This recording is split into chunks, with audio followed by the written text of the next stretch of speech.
नमस्कार सांगवाने स्वागत Odia cricket shorts channel रे। अरे भाई सुनो ना, आज आमे कथा हेबा आम ओडिशार गर्व बारवाटी स्टेडियम विषय रे। भाई एइटा एक ग्राउंड नुहे भाई, एहा आम ओडिया बासिंकर हृदय रे अछि। आज आमे जानिबा एठी होइथिबा आईपीएल रो स्मृति विषय रे।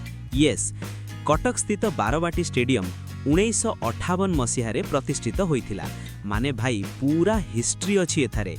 प्राय 45,000 दर्शक धारणा शक्ति सह एहा भारतर अन्यतम बड़ वेन्यू मध्यरु गोटिए।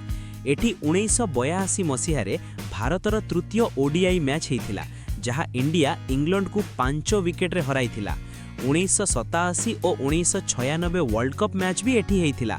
भाई एइटा छोट कथा नुहे, एहा आम स्टेडियम रो गर्व। आईपीएल कथा आसिले ना भाई मजा आसी जाए। बारवाटी स्टेडियम तीनोटी फ्रांचाइज रो होम ग्राउंड भाबे यूज हेइथिला। प्रथम 2010 रे से वर्ष आईपीएल चैंपियन डेक्कन चार्जर्स एठी दुईटी होम मैच खेलिथिला।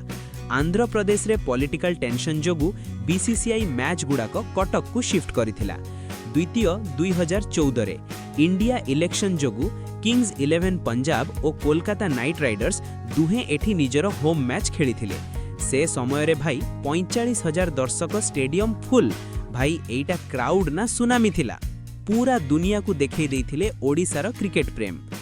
हाँ बंधु, सत हैला जे वर्तमान आईपीएल आउ एठी हेउनी।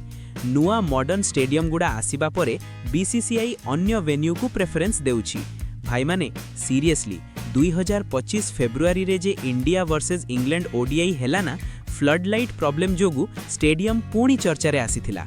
किंतु भाई टेंशन नहीं, ओडिशा सरकार प्रतिश्रुति देइछंती आगकू आहुरी अधिक मैच अणाजिबो पई। बारवाटी स्टेडियम आम ओडिशार आत्मा।